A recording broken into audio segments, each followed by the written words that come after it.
ঝিনাইদহের মোবারকগঞ্জ সুগার মিলে আখ মাড়াইয়ের মৌসুমের উদ্বোধন হলো আজ।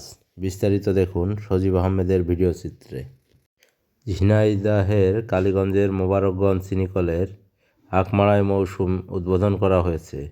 শুক্রবার বিকালে ডোঙ্গায় আখ ফেলে 2025-26 মাড়াই মৌসুমের উদ্বোধন করা হয়।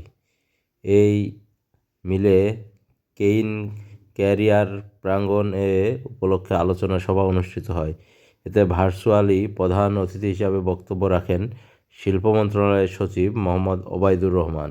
এছাড়াও অনুষ্ঠানে বাংলাদেশ চিনি ও খাদ্য শিল্প কর্পোরেশনের চেয়ারম্যান রশিদুল হাসান, ইক্ষু উন্নয়ন ও গবেষণা বিভাগের পরিচালক ডক্টর আব্দুল আলিম খান, মোবারকগঞ্জ চিনিকলের ব্যবস্থাপনা পরিচালক প্রকৌশলী আনম জবায়ের সহ স্থানীয় কৃষকরা উপস্থিত ছিলেন।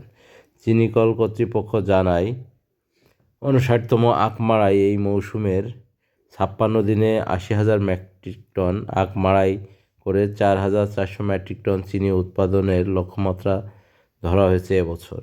চিনি আহরণের আনুমানিক হার ধরা হয়েছে 5.50%।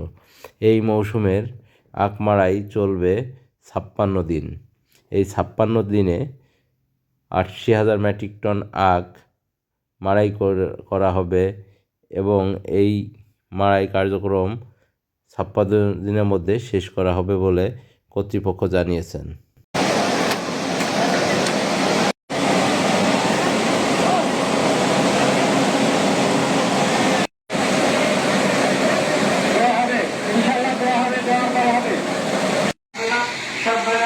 আমরা যে সিস্টেম চালু করেছি আপনাদের সুবিধার্থে কোনো অভাব না, আমাদের যে চেরিকলগুলো আছে সেটা সহ এগুলো আমরা চালু করবো।